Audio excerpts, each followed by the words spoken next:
వీక్షకులందరికీ నమస్కారం. 2025వ సంవత్సరంలో షడ్గ్రహ కూటమి వస్తూ ఉన్నది. అనగా 6 గ్రహాలు ఒక రాశిలో కూడి కొంతకాలం పాటు ఉండబోతూ ఉన్నాయి. అయితే ఇది కొంత దుష్ప్రచారం జరుగుతూ ఉన్నటువంటిది ఏంటి అంటే, ఈ షడ్గ్రహ కూటమి కొన్ని వందల సంవత్సరాలకి, కొన్ని వేల సంవత్సరాలకు ఒకసారి వస్తుందని, లేకపోతే దీనివల్ల విపరీతమైనటువంటి పరిణామాలు మనం ఎదుర్కొనవలసి వస్తుందని, ఇలా అనేక రకాలైనటువంటి అపోహలు కొంత ప్రచారంలో ఉన్నాయి. అయితే ఒక విషయం గుర్తుపెట్టుకోవాల్సింది ఏంటి అంటే, ఈ 4 గ్రహాలు కూడి ఉండడం, త్రిగ్రహ కూటమి అయితే చాలా రెగ్యులర్గా వస్తుంది.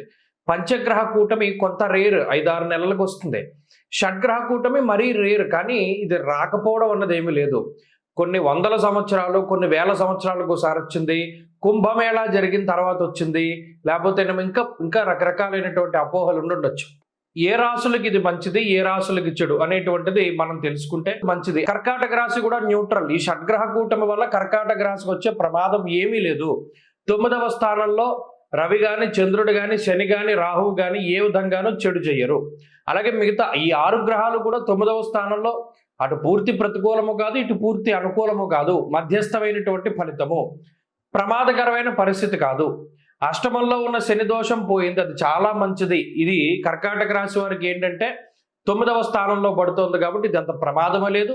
దీనివల్ల అంత లాభము ఉండదు. న్యూట్రల్గా వెళ్ళిపోతుంది మిథునం కానీ, కర్కాటకం కానీ.